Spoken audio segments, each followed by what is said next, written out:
A sujeição dos entes referidos no inciso 4 às normas arquivísticas do CONARC constará dos contratos de gestão com o poder público. Artigo 16. As pessoas físicas e jurídicas mencionadas no artigo 15 compete a responsabilidade pela preservação adequada dos documentos produzidos e recebidos no exercício de atividades públicas.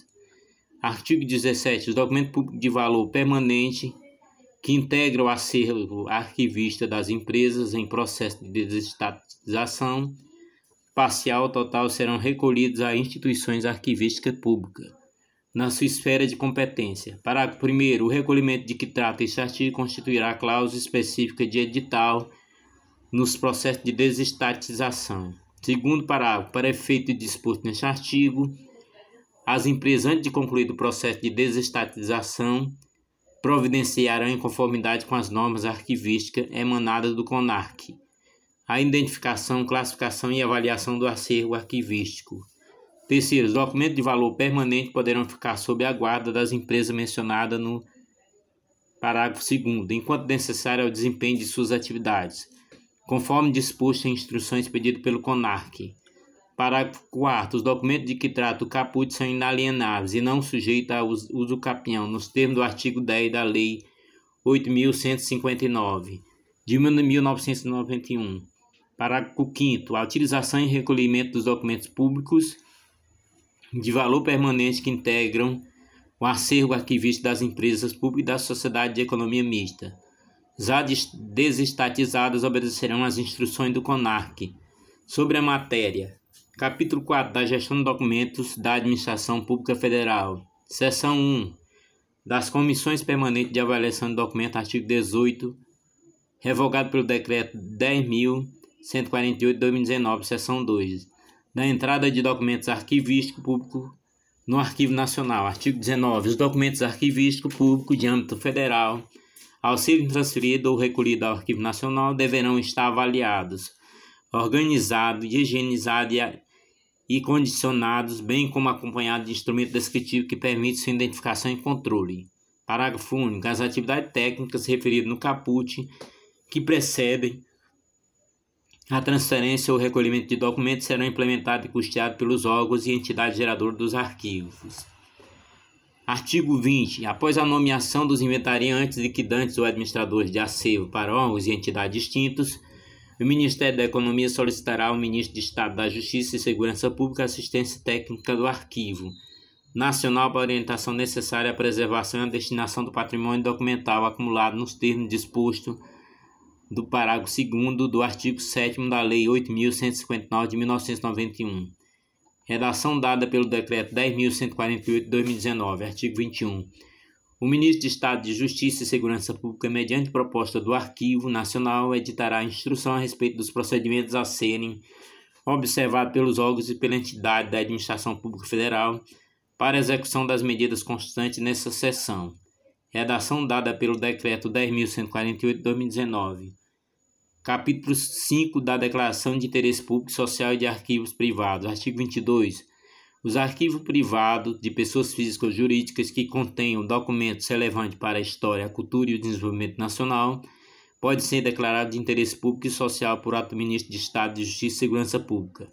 Redação dada pelo Decreto 10.148 de 2019. Parágrafo 1º. A declaração de interesse público e social de que trata esse artigo não implica a transferência do respectivo acervo para guarda em instituição arquivística pública, nem exclui a responsabilidade por parte de seus detentores pela guarda e a preservação do acervo.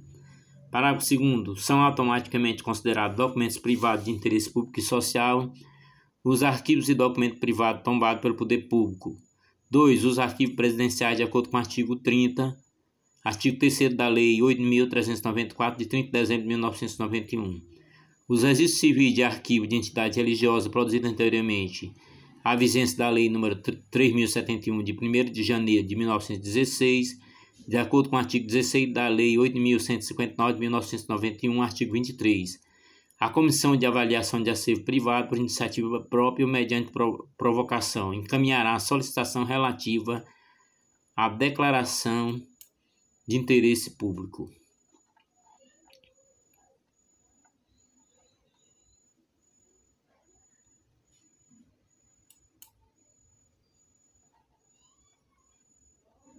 Os meios de comunicação passaram por profundas transformações e foram se adaptando à medida que a sociedade se modificava. Alguns deles se tornaram obsoletos com o tempo e foram substituídos por instrumentos mais modernos, como o telégrafo, que aos poucos deu lugar ao telefone. Outros, no entanto, embora muito antigos, ainda são utilizados como veículo de transmissão de ideias e troca de informações. Principais meios de comunicação escrita trata-se da principal forma utilizada para a comunicação e é definida como um conjunto de símbolos e códigos empregados na transmissão de informações. Ela surgiu milênios antes da era atual e foi amplamente difundida pelas inúmeras civilizações antigas até o presente. Correio consiste no envio de documentos, cartas, mercadorias e encomendas em geral, de um remetente até o destinatário, entre diferentes localidades. Hoje é utilizado em diversas escalas, até mesmo internacional, sendo possível enviar objetos de um país a outro. Trata-se de um meio de comunicação muito antigo, como o registro que remonta à Pérsia e ao Antigo Egito. Jornais e revistas são meios que começaram como impressos e hoje são encontrados na forma física e na digital. São muito utilizados para a propagação de notícias e informações relevantes para a população ou ainda para um recorte específico de público, notadamente quando se trata de revistas. O primeiro jornal impresso no mundo surgiu no ano de 1605, em Estrasburgo, hoje parte da França. O formato, entretanto, é muito anterior a isso e surgiu ainda no Império Romano, por volta de 59 a.C. A primeira revista impressa data de 1663. Se tratou de uma publicação alemã intitulada Edificante Discussões Mensais. Telefone surgiu do aprimoramento do telégrafo, que até então transmitia somente códigos. O telefone faz a transmissão de ondas sonoras a longa distância, o que facilitou em muito a comunicação interpessoal em todo o mundo. Surgiu na segunda metade do século XIX. Rádio.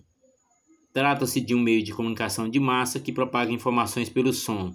É contemporâneo do telefone, tendo surgido também em meados do século XIX. Televisão realiza a transmissão de imagem e som em tempo real, ao vivo, ou previamente gravados. A sua invenção ocorreu no início do século XX e os primeiros testes de transmissões ocorreram entre 1926 e 1928. Computador é, junto dos smartphones, um dos principais meios de comunicação utilizado na atualidade. Ele consiste em um equipamento responsável pelo processamento e armazenamento de dados. A transmissão das informações ocorre de diversas formas, como pela escrita, por imagem, pelo áudio ou por vídeo. Sua invenção data do século XIX e o advento da internet potencializou o uso dessas ferramentas. Celular e smartphones são meios de comunicação de longa distância.